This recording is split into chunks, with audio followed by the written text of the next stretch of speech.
Have you ever wondered how many hands and arms were lost in each Star Wars film? You're fulfilling your destiny. Welcome to an episode of Star Wars Things You Didn't Know and probably didn't want to know either. This video, I want to talk about the major arm and hands lost during each of the 7 episodes. Something I'm sure you're dying to know. So how many hands and arms were exactly lost in the 7 episodes? Well, let's start from episode 1. The Phantom Menace is surprisingly the only Star Wars film where a hand or arm isn't lost. Though legs were definitely not safe in this film. Then we go to episode 2, The Clone Wars, and I don't know if maybe Obi-Wan just got a taste for dismemberment with what he did to Darth Maul, but we see a sharp increase in Obi-Wan's taste for dismemberment.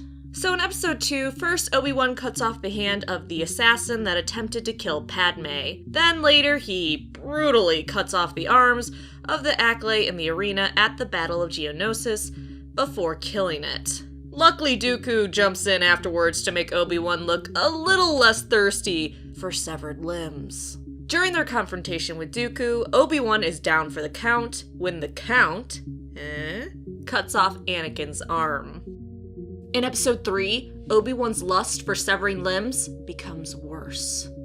In a duel against General Grievous, he cuts off 2 of the cyborg's 4 hands. And I think secretly he enjoyed it as well, if you're asking me. He would then later cut off the arm and both legs of his once Padawan Anakin, leaving him to die by a river of lava in agony. But what would you expect from Obi-Wan? But Obi-Wan isn't the only one that did severing during Revenge of the Sith, but that still doesn't mean that guy doesn't have some fucking issues. After Obi-Wan and Anakin hunt down Dooku again, Anakin cuts off both Dooku's hands as a payback as bitch for Dooku cutting off his arm earlier.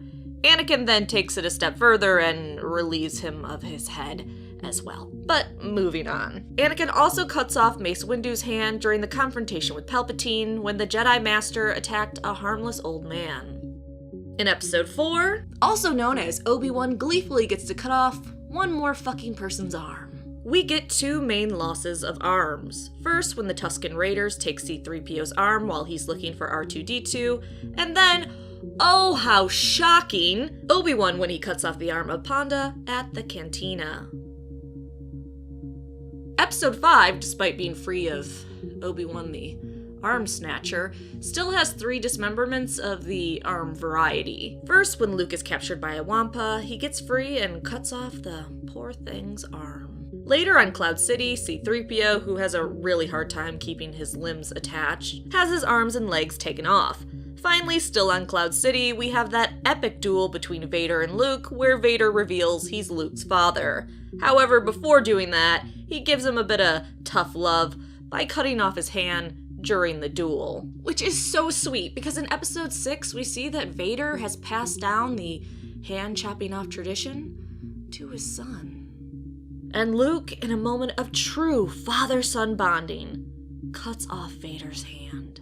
Finally, episode 7, The Force Awakens, we were actually supposed to have an arm severing scene, but it didn't make it into the theater cut. But while Han, Rey, Finn were at Maz's castle, Unkar Plutt was gonna show up with his thugs to get the Millennium Falcon back. When he attacks Rey, Chewie warns the man that he needs to let her go, or Chewie is going to fight him. When Plutt laughs at the Wookiee, Chewie liberates him of his arm by ripping it right off, proving why you should always let the Wookiee win. So there you go, those were the arm and hand dismemberments in these 7 episodes, which I'm sure you're not regretting the minutes of your life you spent watching this video now. Hopefully, with episode 8 coming out this December, we get even more dismemberments.